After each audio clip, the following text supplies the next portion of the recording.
भारत दुनिया की चौथी सबसे बड़ी अर्थव्यवस्था बनने का दावा तो करता है, लेकिन अगर बात करें पर कैपिटा इनकम की तो भारत की ये चमकती तस्वीर थोड़ी धुंधली सी हो जाती है, क्योंकि तब बात करनी पड़ती है रोज सुबह उठकर काम पर जाने वाले कामकाजी आदमी की। यह आदमी कैसा भी हो सकता है, बड़ी कंपनी में काम करने वाला एक व्हाइट कॉलर एम्प्लॉय या फिर एक सड़क पर काम करने वाला ब्लू या ग्रे कॉलर आम लेबर। सबकी हालत इस महंगाई के दौर में कमोवेश एक जैसी ही मालूम पड़ती है।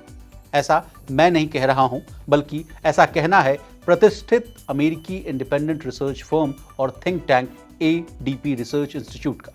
नमस्कार, आप देख रहे हैं मनी 9 और मैं हूं आपके साथ विशाल शर्मा। बड़ी बड़ी कंपनियां जो मोटी कमाई, corporate life, work life balance जैसी न जाने कितनी लफेबाजी करती है, हमें समय समय पर बताती भी रहती है।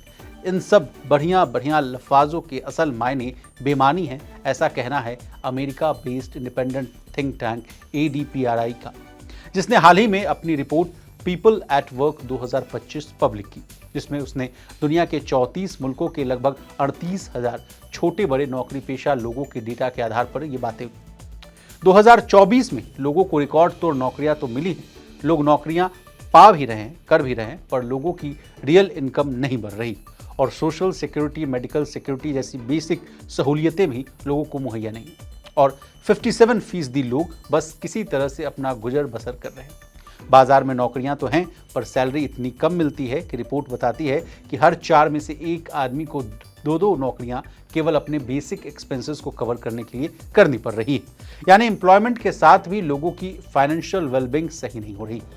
यहाँ तक कि लोग 3-3 नौकरियों के बाद भी अपनी एंड मीट्स को पूरा नहीं कर पा रहे हैं। इसके सर्वे में यह भी सामने आया है कि भारत के लगभग 47% कामकाजी लोगों को अपने जॉब में कोई खास सिक्योरिटी और स्टेबिलिटी नहीं दिखती है। फ्रीक्वेंट ले ऑफ्स और अनसर्टेनिटी का असर इस सर्वे पर दिखता है। खैर, जॉब सिक्योरिटी के मामले में दुनिया में सबसे खराब स्थिति में मिडिल ईस्ट और अफ्रीका के देश है, जहां ऑन एन एवरेज 70% लोगों की जॉब इनसिक्योर है। ये तो बात रही एडीपीआरआई की रिपोर्ट की। अब बात कर लेते हैं कुछ दिन पहले ही जारी लेबर फोर्स पर भारत सरकार के पीएलएफएस यानी पीरियोडिक लेबर फोर्स सर्वे के डेटा की। यहाँ सरकार ने कहा कि इस साल मई के महीने में बेरोजगारी पिछले महीने के मुकाबले बढ़ी। अप्रैल में जो दर 5.1% थी, जो कि इस महीने 5.6% हो गई। सरकार ने इस गिरावट की बड़ी वजह रबी की फसल की कटाई हो जाना और इस महीने की तपतपाती गर्मी को बताया, जिसकी वजह से लोग काम पर जाने से बचते हैं। खासतौर पर जीआईजी वर्कर्स और डेली लेबर्स के पार्टिसिपेशन में भारी कमी आई।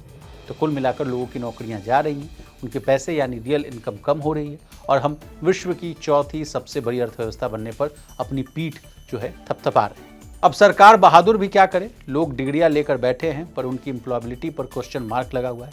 सरकार इंटर्नशिप योजनाएं ला रही हैं कि लोगों को इंडस्ट्री के काबिल बनाया जा सके, पर उसके इम्प्लीमेंटेशन में कड़ी जो है अड़चने और इनकम डिस्पैरिटी बढ़ती ही जा रही है।